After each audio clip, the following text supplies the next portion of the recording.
ये है दिल्ली क्राइम मोर्चा news network.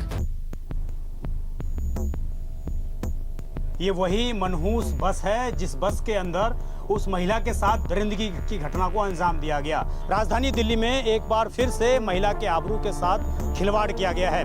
मैं जिस जगह पर मौजूद हूँ, इस जगह पर एक ऐसी मनहूस बस खड़ी है जैसी दुर्घटना राजधानी दिल्ली में ठीक 2012 में निर्भया कांड के तहत की गई थी, उसी प्रकार की घटना यहाँ पर भी दोहराई गई। आपको जानकर हैरानी होगी कि इस बस में चलती हुई बस के अंदर इस पूरे घटनाक्रम को अंजाम दिया गया। इस बस में ये घटना होने से पहले ही रुक सकती थी।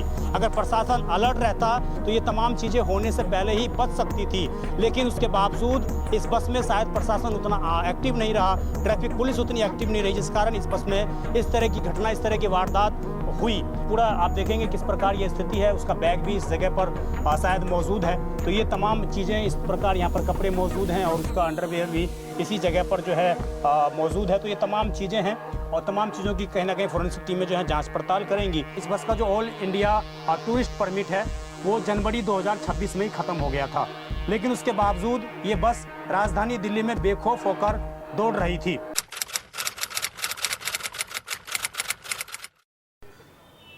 नमस्कार, जय हिंद। आप देख रहे हैं दिल्ली क्राइम मोर्चा। राजधानी दिल्ली में एक बार फिर से महिला के आबरू के साथ खिलवाड़ किया गया है। मैं जिस जगह पर मौजूद हूं, इस जगह पर एक ऐसी मनहूस बस खड़ी है जैसी दुर्घटना राजधानी दिल्ली में ठीक 2012 में निर्भया कांड के तहत की गई थी, उसी प्रकार की घटना यहाँ पर भी दोहराई गई है।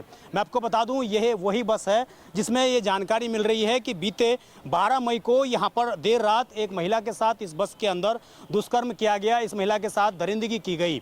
आपको जानकर हैरानी होगी कि इस बस में चलती हुई बस के अंदर इस पूरे घटनाक्रम को अंजाम दिया गया। इस तरह की जानकारी सामने आ रही है। इस तरह की तमाम बातें अब तक आप सुन चुके होंगे।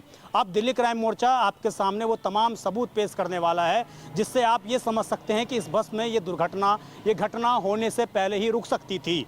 अगर प्रशासन अलर्ट रहता तो ये तमाम चीज़ें होने से पहले ही बच सकती थी, लेकिन उसके बावजूद इस बस में शायद प्रशासन उतना एक्टिव नहीं रहा, ट्रैफिक पुलिस उतनी एक्टिव नहीं रही, जिस कारण इस बस में इस तरह की घटना, इस तरह की वारदात हुई। मैं आपको पूरा एक बार बस दिखाऊंगा, उसके बाद मैं बस के अंदर भी आपको लेके जाऊंगा और वहां से भी मैं आपको एक्सक्लूसिव तस्वीरें दिखाऊंगा कि आखिरकार उस जगह पर किस तरह की जो घटना है। आप दिखाइए, ये बस है पूरी, और आपको इधर से दिखाएंगे पूरी ब्लैक शीशों वाली बस, स्लीपर बस है, चूँकि अंदर ब्लैक पर्दा लगा हुआ है तो पूरी स्लीपर बस है। इसमें आराम से जो है आप लेट कर भी जा सकते हैं। इस तरीके की पूरी प्रक्रिया है और ये सीधा रॉयल ट्रैवलर्स एंड कार्गो के नाम से ये पूरी बस रजिस्टर्ड है।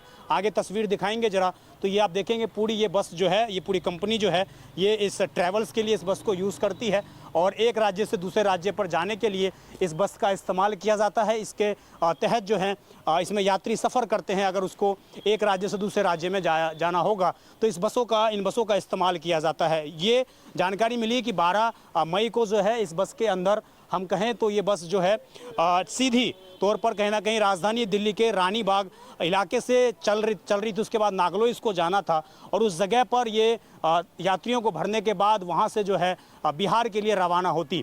अब मैं आपको आगे दिखाऊं तो ये आप देखेंगे इस जगह पर पुलिस ने जो है इसको लिखा हुआ है, ये नागलो एरिया, और ये पूरा यहाँ पर जो है क्राइम सीन जिस तरीके से लिखा जाता है वो यहाँ पर रजिस्टर्ड है। ये बस आगे से आपको दिख रही होगी, ये तमाम जानकारियाँ मौजूद हैं। इस बस के अंदर चलते हैं, वहाँ से आपको तमाम चीज़ें जो हैं दिखाते हैं हम। ये वही मनहूस बस है जिस बस के अंदर उस महिला के साथ दरिंदगी की घटना को अंजाम दिया गया। मैं आपको इस बस के अंदर की एक्सक्लूसिव तस्वीरें दिखा रहा हूं। आप समझिए, राजधानी दिल्ली में जिस प्रकार महिलाओं की सुरक्षा पर लगातार कई बार इस तरह की घटनाएं घटित होती रही हैं और फिर से हम कहें तो निर्भया की घटना को दोबारा यहां पर दोहराने का प्रयास किया गया, तो उस बस की ये अंदर की तस्वीरें हैं। ये वही मनहूस बस है।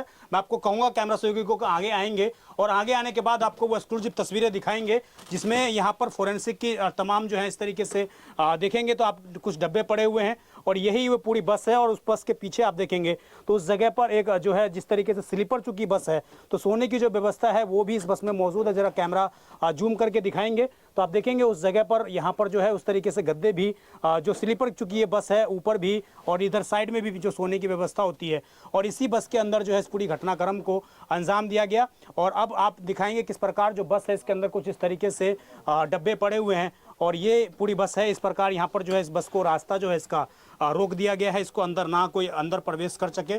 तो इस प्रकार की तस्वीर है। अब मैं आपको पूरा घटनाक्रम समझाऊं तो किस प्रकार इस बस के अंदर जो महिला को पहले बिठाया जाता है, फिर उसको बाद उनको जो है नागलोई की ओर ले जाया जाता है और उसी बीच रास्ते के बीच दौरान ही जो है इस पूरे घटनाक्रम को अंजाम दिया गया। आप समझिए ये पूरी घटनाक्रम जिस प्रकार घटित हुआ, इसने कहीं ना कहीं राजधानी दिल्ली में महिला सुरक्षा पर कई गंभीर सवाल खड़े कर दिए हैं। ये पूरा बस का हम दिखाएं तो अंदर चूंकि ड्राइवर भी इसी जगह पर रहते हैं, तो ये पूरा आप देखेंगे किस प्रकार ये स्थिति है। उसका बैग भी इस जगह पर शायद मौजूद है। तो ये तमाम चीज़ें इस प्रकार यहाँ पर कपड़े मौजूद हैं और उसका अंडरवेयर भी इसी जगह पर जो है मौजूद है। तो ये तमाम चीज़ें हैं और तमाम चीज़ों की कहीं ना कहीं फोरेंसिक टीमें जो है जांच पड़ताल करेंगी। बस के नीचे की इसलिए कि मैं स्थिति दिखाऊं तो आप देखेंगे यहाँ पर जो है किस प्रकार की स्थिति है बस के निचले हिस्सों की ये, और ये तमाम वो एविडेंस हैं जो कहीं ना कहीं एक समय पर तमाम टीमों को काम आ सकती हैं तमाम चीज़ों की जांच पड़ताल होने के बाद। अब जो बड़ा गंभीर सवाल है जो इस बस में अब तक शायद कहा जाता है कि किसी क्राइम को होने से पहले अगर उस क्राइम को रोक दिया जाए तो वो कहीं ना कहीं सर्वाधिक उचित होता है। अब आपको मैं बताऊं स्क्रीन पर कुछ मैं ऐसे सबूत आपके सामने दिखाने वाला हूं जिससे आप समझेंगे कि किस प्रकार हमारे सिस्टम की भी इसमें कहीं ना कहीं बहुत बड़ी लापरवाही है। आप समझिए जो ये बस है, इस बस का जो ऑल इंडिया टूरिस्ट परमिट है वो जनवरी 2026 में ही खत्म हो गया था, लेकिन उसके बावजूद ये बस राजधानी दिल्ली में बेखौफ होकर दौड़ रही थी। आप समझिए वो स्क्रीन पर वो तस्वीर देख रहे हैं, ये मैं नहीं कह रहा, ये एम परिवहन जो ऐप है उसके माध्यम से जानकारी है कि इस बस का जो टूरिस्ट परमिट है वो राजधानी दिल्ली में खत्म हो चुका था। ये बस यानी कि जो जहां पर रजिस्टर्ड है बिहार के भागलपुर से, वहां से ये दिल्ली नहीं आ सकती, लेकिन उसके बावजूद ये बस राजधानी दिल्ली में बेखौफ होकर दौड़ रही थी, सड़क पर दौड़ रही थी और इसने सड़क पर इतनी बड़ी घटना को कहना कि इस बस के अंदर वो घटना घटित हुई है।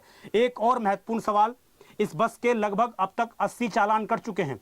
आप अंदाजा लगाइए, कई नियम बन चुके हैं कि 5 गाड़ी, अगर एक गाड़ी के 5 बार चालान कट जाता है तो उसकी गाड़ी जब्त हो जाएगी, लेकिन इस बस के 80 चालान कट चुके हैं तमाम उल्लंघन के। कभी सीट बेल्ट नहीं है, कभी ओवर स्पीडिंग है, कभी ओवर हॉर्न ज्यादा बजा रहे हैं, इसलिए तमाम इस तरीके के तमाम जो इस तरीके के चालान हैं वो इसके कट चुके हैं। 80 से अधिक चालान, 8 लाख रुपए से अधिक के चालान, लेकिन उसके बावजूद ये बस बेखौफ होकर राजधानी दिल्ली की सड़क पर दौड़ रही थी। तो कहीं ना कहीं ये गंभीर सवाल उठता है कि राजधानी दिल्ली की ट्रैफिक पुलिस आखिरकार क्या करती है। ट्रैफिक पुलिस अब ये कहेगी कि हमने तो चालान काट दिए जी, हमने ये कर दिया जी, हम क्या कर सकते हैं, लेकिन आप जब्त भी तो कर सकते हैं उस बस को। अगर ये बस आज जब्त हो गई होती, इस ड्राइवर को ब्लैक लिस्ट में डाल दिया गया होता, तो शायद ये ड्राइवर और कंडक्टर इस तरह की वारदात को, इस तरह की घटना को आज अंजाम ना दे पाते। लेकिन ऐसा कुछ भी नहीं किया गया, ना ही आरटीओ की तरफ से इस बस को जब्त किया गया। तो बहुत ये महत्वपूर्ण सवाल हैं जो कहीं ना कहीं आज प्रशासनिक अमलों से पूछे जाने चाहिए कि आखिरकार ये बस, हो सकता है ये बस नो एंट्री में भी चल रही हो। आप समझिए जिस समय बस के परमिशन नहीं है 7 से 11 बजे, अधिकतर दिल्ली की सड़कों पर परमिशन नहीं मिल पाती बसों को 7 से 11 में चलने की, लेकिन उसके बावजूद ये बस चल रही थी और इस बस में इस तरीके से घटना है उसको पूरी वारदात को इसमें अंजाम दिया गया। और किस प्रकार ये जो मनहूस बस है अब वो राजधानी दिल्ली में फिर से एक बार उन तमाम महिलाओं को ये एक आगाह करती है, एक प्रयास करती है किस प्रकार कि आप लोग कहीं भी सुरक्षित नहीं हैं। तो कहीं ना कहीं ये तमाम उस तरीके की तस्वीरें हैं जो कहीं ना कहीं राजधानी दिल्ली में लंबे अरसे तक लोगों के माइंड में रहने वाली हैं कि हर बार इस तरह की घटना को आखिरकार राजधानी दिल्ली में क्यों दोहराया जाता है। तो कहीं ना कहीं इन तमाम तस्वीरों के माध्यम से एक सवाल जो जायज़ बनता है वो ये कि आखिरकार कब तक इस तरह की वारदात महिलाओं के साथ होती रहेगी, कब तक हमारी बहन बेटियों के आबरू के साथ इस तरीके से खेला जाता रहेगा, कब तक नियमों के उल्लंघन करके सड़क पर बेधड़क होकर इस तरह की जो बसें हैं वो दौड़ती रहेंगी। तो कहीं ना कहीं ये तमाम वो सवाल हैं जिसका जवाब मैं समझता हूँ तमाम प्रशासनिक अमलों को देना है। अब ये बात जानकारी लेने वाली है कि क्या ये बस नो एंट्री में भी चल रही थी, क्योंकि जिस वक्त कॉल की गई पुलिस को हो सकता है कि 11 बजे के बाद ही अधिकतर बसें को चलने की अलाउ होता है और ऐसा नामुमकिन ही होगा कि महिला 11 बजे रात में रोड पर हो और उसके बाद उस महिला को इस बस के अंदर बिठाया गया हो और फिर इस तरह की वारदात को अंजाम दिया गया हो। जानकारी तो ये मिल रही है कि रानी बाग से ये बस जो है चली थी नागलोई के लिए और वहां पर जाकर ये यात्रियों को भरकर सीधा बिहार के लिए प्रस्थान करती, लेकिन उससे पहले ही इस बस ने इस तरीके की इस बस के अंदर दरिंदगी हुई, जिसके बाद कहीं ना कहीं अब ये बस एक हम कहें तो मैखाने में खड़ी है और यहाँ पर इस बस को अब जब्त कर लिया गया है। तमाम टीमें जांच पड़ताल कर रही हैं। इस खबर पर आपकी जो भी राय हो कमेंट जरूर करिएगा। मैं विजय ठाकुर, आप देखते रहें दिल्ली क्राइम मोर्चा। धन्यवाद।